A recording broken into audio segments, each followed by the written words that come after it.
Moi, c'est pas nécessairement de la rush que je veux qu'on parle, c'est des projets sur la plateforme.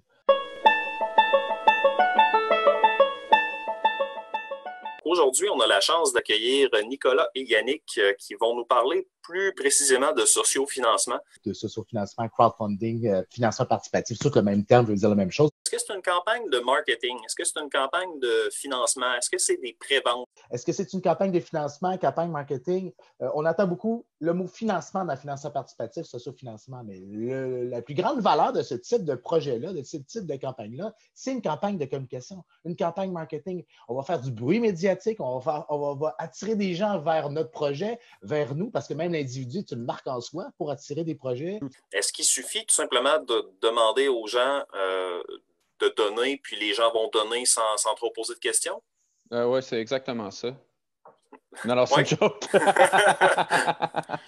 Non, en fait... Il y a trois raisons pourquoi quelqu'un investirait sur une page de campagne en financement participatif. Le projet en soi et l'individu également. L'individu est important. Vous êtes une marque en soi. Il y a des gens qui vont l'investir dans votre trip entrepreneurial, dans votre trip de projet, parce que c'est vous qui le portez. Et il y en a d'autres qui vont s'intéresser à ce qu'on appelle le produit d'appel. Il y en a qui, en résumé, quelqu'un ne peut pas vous connaître, ne s'intéresse pas à vous. Votre projet, ce n'est pas nécessairement ça qui l'intéresse, mais ce que vous allez proposer en pré-vente, c'est ce qui vient le chercher. Fait que lorsqu'on construit une campagne de financement participatif, bien, il faut jouer avec ces trois éléments-là pour réussir à aller chercher, capter l'attention, hameçonner l'intérêt des gens. C'est vrai, tu as ton produit, tu as toi, puis tu as tes contreparties. Bien, première des choses, le projet, on l'aime. Okay? Donc, ça, c'est sûr que si tu essaies de construire une campagne autour d'un projet, que tu t'en fous, puis que tu le lances un peu en l'air comme ça va paraître, c'est un projet dans lequel il faut que tu sois complètement investi. Puis moi, c'est mes soirs, puis c'est mes fins de semaine, ce projet-là. J'investis, bref, de l'émotion et de l'énergie. Bien, je pense que ça transparaît aussi dans le projet parce que c'est là que tu fais attention à plusieurs détails. Tu vas être sûr que le message passe bien, tu vas être sûr que l'image passe bien, tu vas être sûr que les gens comprennent la mission puis comprennent ton intérêt envers ce même projet-là. L'angle d'attaque pour intégrer le financement participatif à un projet, on peut l'intégrer à toutes les parties. Parce que c'est une histoire qu'il faut raconter. Hein. C'est un storytelling. Au départ, ça part de là. Après, oui, il y a des contreparties. Mais l'histoire, ça peut être en amont du projet. Ça peut être en plein milieu. Ou il y a la troisième partie qui est, moi, personnellement, ma préférée. Ma préférée, c'est la stratégie du dernier droit. Ton projet, il va prendre vie. OK? Il est déjà en cours. Sauf que la campagne que tu vas faire, c'est juste avant l'ouverture ou le lancement.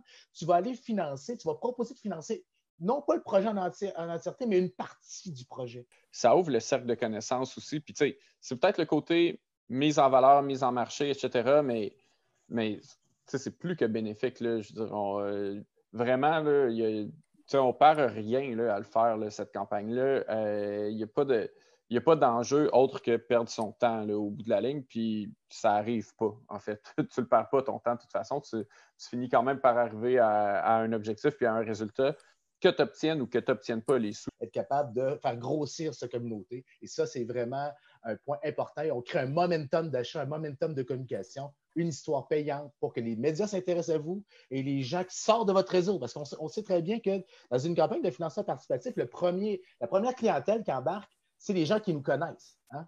Mais on veut sortir de ça. On veut réussir à séduire les gens qui nous connaissent plus ou moins et ultimement avoir des gens qui ne connaissent pas du tout, qui s'intéressent à notre projet. Ils veulent aussi, je pense, voir un projet qui est bien documenté et puis qui donne l'impression que ce n'est pas juste une lubie. Est-ce que c'est une vraie bonne idée ou c'est une fausse bonne idée?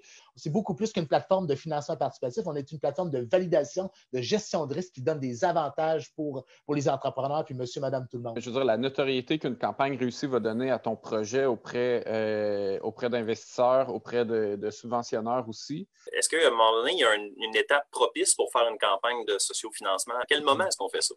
Des fois, il y a des gens qui viennent chez nous, puis c'est pas le bon moment, ils reviennent 2 ans plus tard, par exemple, 1 an plus tard, pour venir chez nous parce que là, c'est le bon timing. Mais tout ça, le plus tôt on commence à y réfléchir, le mieux on va faire vraiment plus performant lors de la campagne. On est peut-être à 70% de taux de succès depuis les tout débuts. Dans les dernières années, on est en haut de 80. Ce qui explique, c'est vraiment l'accompagnement.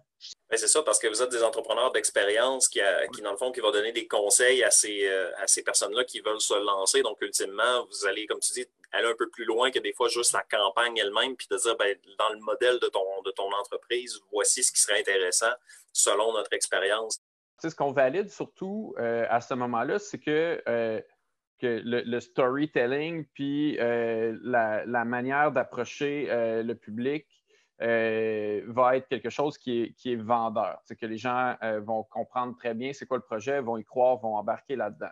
Je vais prendre l'exemple de Stéphanie. Stéphanie, elle, c'est une chanteuse qui a fait à Star Academy. Elle, dans la vie de tous les jours, elle fait des savons. Tu sais, elle aime ça, c'est sa passion. Elle a décidé de vendre ça. Ça n'a aucun rapport avec son projet de faire campagne ou autre chose, mais ça s'est super bien vendu. J'ai vu du monde vendre des shows de musique parce qu'eux, dans une autre vie ou dans leur vie parallèle, ils jouent dans un band. On est capable de sortir de leur produit vedette puis de créer des choses pour aller chercher des fonds complémentaires, mais qui, ultimement, va combiner au pot total pour aller vivre son projet. C'est pour ça que l'accompagnement est intéressant parce que nous, on ouvre les œillères là-dessus. Mais c'est vous qui avez le dernier mot, mais il y a moyen, il y a tout un univers de contrepartie super trippant là, à développer. C'est un peu le bon vieux principe du lavoto. T'offres quelque chose pour financer un projet qui tient à cœur. Puis pour vrai, là, je fais des jokes avec ça, mais le taux de réussite qui est plus grand sur la ruche, ben, il est beaucoup à cause de ça. Il est beaucoup en fonction des gens qui veulent t'encourager plutôt qu'en fonction des gens qui veulent acheter ton produit. Je vais juste montrer un peu, faire le pont. Là, je montre à l'écran la campagne des Moss Rack sport à vélo super trippant qu'on a fait l'année dernière.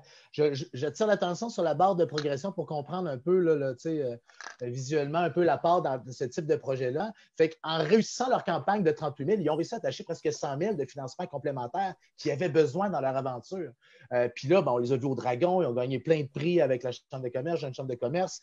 Donc, ça a vraiment contribué à l'élan, mais surtout dans leur histoire d'affaires, on arrivait à un moment particulier. Puis ce qui est intéressant avec eux, là, c'est que c'est avant d'aller conquérir le monde, on a décidé d'aller faire une campagne sur la ruche, de bénéficier de l'accompagnement, de comprendre l'histoire d'affaires, se familiariser avec ça, avant d'aller, par exemple, faire une campagne sur Kickstarter et aller lever des millions. Ça veut dire que dans l'effort de guerre citoyen, tu vas faire presque une pierre trois coups. Une pierre, ça veut dire que tu vas investir, tu vas avoir quelque chose pour toi, tu vas encourager le commerçant local et en plus, ton argent va être décuplé pour soutenir des organismes qui ont besoin. On voit là, qu'ils ont été faire une campagne de 35 000 et sont sortis de là avec plus que 121 000. Donc, c'est majeur comme différence. Donc, effectivement, c'est un game changer pour une entreprise en démarrage, définitivement. Il faut comprendre que le rythme d'une campagne, c'est pas mal toujours la même chose. Plus on est préparé à une campagne, mieux on est capable de réagir. Hein. Le cycle d'une campagne, c'est un hype. Au départ, quand ton love money, tu vas monter, tu vas avoir ton hype. Les gens vont investir. Après, il va y avoir un creux. Le creux, c'est qu'il y a des gens qui veulent investir, qui n'ont pas encore investi. Puis on tombe souvent dans la catégorie des gens qui connaissent plus ou moins et qui ne connaissent pas. Et c'est là qu'il faut se réinventer. Après, il y a un creux, on s'ajuste et on remonte tranquillement. Et dans les 30 derniers, ce qu'on appelle le dernier droit de la campagne, bien souvent, c'est là où on a un regain d'investissement parce qu'il y a des gens qui te regardent depuis 30 jours, 45. La moyenne d'une campagne, c'est environ 45 jours. Ça peut aller jusqu'à 90 jours, c'est assez long, ça peut être moins. Mais au bout des 45 jours, qui est la moyenne, des derniers jours, on sent que quand Yannick va faire ses relances, il a été un peu géré d'Estal, ils ont regardé tout ça, ils vont sentir que le dollar investi a vraiment un gros impact si tu n'atteins pas ton objectif. Il reste 10 % de l'objectif. C'est là qu'on voit une grosse remontée enfin. J'ai tanne, mes amis. Là, je leur donne un petit break là, de ce temps-ci, mais soyez avertis, là, je reviens là, dans une semaine ou deux pour tous ceux qui m'ont dit « Wow, on va t'encourager » puis que je ne vois pas leur nom dans la liste. Là, vous êtes dans un beau fichier Excel. Non, quand même pas, là, franchement. Mais... Moi, ce n'est pas nécessairement de la ruche que je veux qu'on parle, c'est des projets sur la plateforme.